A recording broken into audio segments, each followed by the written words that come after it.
These are the top 10 0% sportsmanship NBA moments. You know, suffering with anxiety and depression for a long time. All right, buckle up for this one.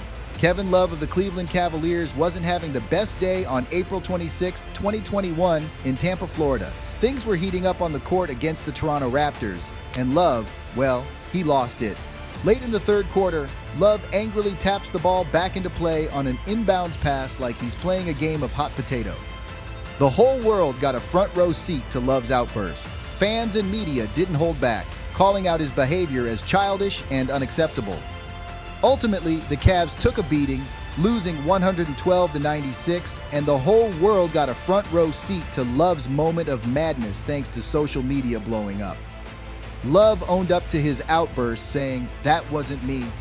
But this wasn't Love's first rodeo with frustration either. Remember when he went all Hulk on some chairs during timeouts back in the 2020 season? Yeah, well, he promised he wouldn't do that again too.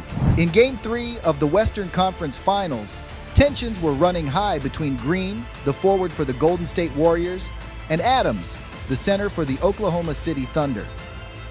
In a moment of frustration and aggression, Green delivered a kick to Adams' groin, earning himself a flagrant foul 2 and an automatic ejection from the game. The incident also drew widespread criticism, with many shaking their heads at Green's lack of sportsmanship and respect for his opponents. Green's actions didn't just cost him a game, they led to a suspension for Game 5 of the NBA Finals, a crucial match in the series. And some folks speculate that this suspension played a role in the Warriors ultimately losing the series in 7 games. During a game between the New York Knicks and the Miami Heat in 2012, there was this moment involving Amar'e Stoudemire and Shane Battier that got tongues wagging. After knocking Battier to the ground, Stoudemire extends his hand to help him up, only for the former to ignore him, leaving Battier to get up on his own. Fans and commentators alike were quick to express their disappointment, calling out his apparent lack of sportsmanship and respect for his opponents. That was a little out of character for me, but you gotta understand. I mean, you can understand it or not. On December 9, 2022, during the Phoenix Suns versus New Orleans Pelicans game, Williamson decided to put on a show in the closing seconds. With the game practically in the bag, he unleashed a jaw-dropping 360 windmill dunk that had jaws dropping all over the arena. It's over. Pels. No. Get it done. And on the spin and the reverse, the slam by Zion. The Pelicans walked away with the win with a final score of 128-117. But hold up, not everyone was clapping for Williamson's highlight reel move. Critics came out of the woodwork, slamming him for what they called a lack of professionalism and sportsmanship. They said the dunk was unnecessary, even disrespectful to the Suns. And it didn't stop there. The dunk ignited a full-blown scuffle between the two teams. Yep, players were throwing down more than just dunks. Chris Paul, in particular, took offense to Williamson's slam and decided to have a chat about it, sparking the whole altercation. Chris Paul at the end of the game. And he got into Chris Paul. No, but this came from the last 2 possessions, though. Right, but it came from the last 2 possessions, with Larry Nance shooting the layup when the game is over, and then Zion doing a 360 when the game is over. Yeah. But this is how rivalries start, though. Right. This is how they start. It's unfortunate, though, it's going to be over before Christmas, the season series.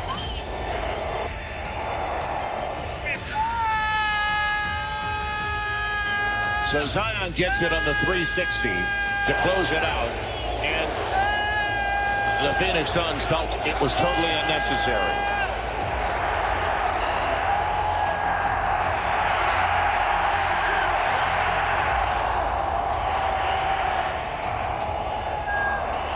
Even the coaches have something to say to each other.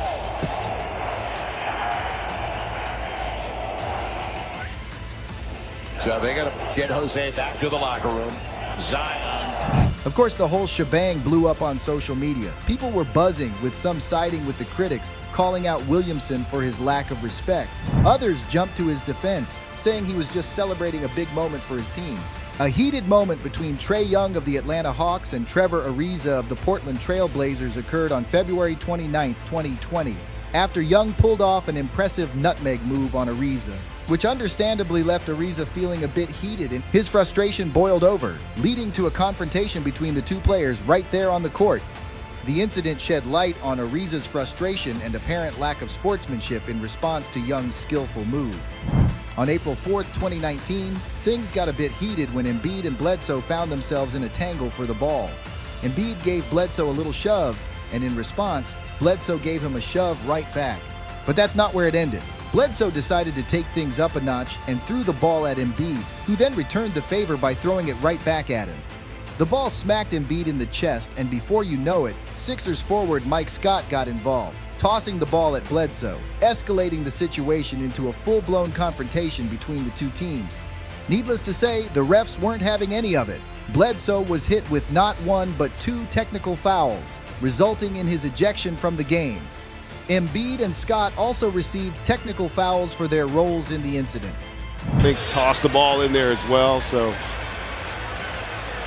Or it could be a flagrant that would mean unnecessary contact in the judgment of the officials. Embiid pushed him off a little bit, and you could see Bledsoe not having any of it. Oh. You know what, though? And then Mike Scott looked to get involved. We have a technical foul on Joel Embiid, a technical foul of Mike Scott. 2 technical fouls on Eric Bledsoe. He is ejected. Wow. And you know, Mike Budenholzer rushed out there and tried to corral him, but it was too little too late.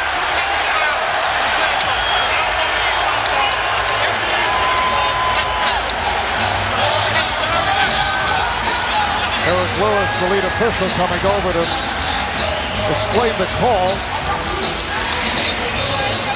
So, on January 27, 2023, Brooks, the guard for the Memphis Grizzlies, gets a bit too aggressive and shoves Curry, the Golden State Warriors guard, to the ground.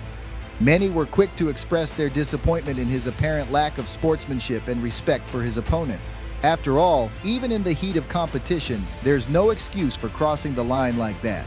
And to drive the point home, Brooks was hit with a flagrant foul too and promptly ejected from the game. It's March 6, 2019, during the final minute of the Lakers' loss to the Denver Nuggets, and Rondo decides to take a seat in the spectator seats, far away from his teammates.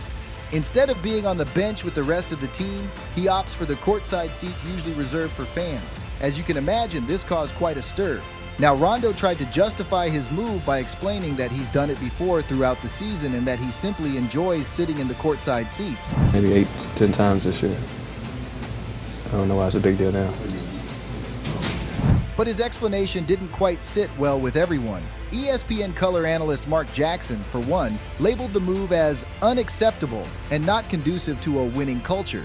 Despite the backlash, Rondo faced no disciplinary action from the Lakers organization, and they remained silent on the matter. On April 8, 2023, during a game between the Timberwolves and the Pelicans, Gobert, feeling frustrated with the team's performance, directed his frustration towards his teammate Kyle Anderson during a timeout. Without hesitation, he approached Anderson and shoved him in the chest. Even though the Timberwolves own 113-108, the Timberwolves organization didn't take the incident lightly either. They issued a statement condemning Gobert's behavior and slapped him with a 1-game suspension without pay. After the dust settled, Gobert offered up an apology, admitting that he let his emotions get the best of him and expressing regret for his actions. On the other hand, Anderson downplayed the incident, stating that it wasn't a big deal and that he and Gobert had already moved on from the incident. Patrick Beverly had an infamous moment where he playfully referred to LeBron James as too small on the court during a game between the Chicago Bulls and the Los Angeles Lakers. Beverly, standing at 6'2", pulls off a move over LeBron James, who towers at 6'9", and then decides to have a little fun. After scoring over James, Beverly crouches down and signals that he's too small, all in good fun, of course. Known for his trash-talking and on-court antics, Beverly's actions were aimed at riling up the crowd and getting under his opponent's skin. Despite wearing the Bulls jersey that night, Beverly's antics were seen as provocative towards James and the Lakers.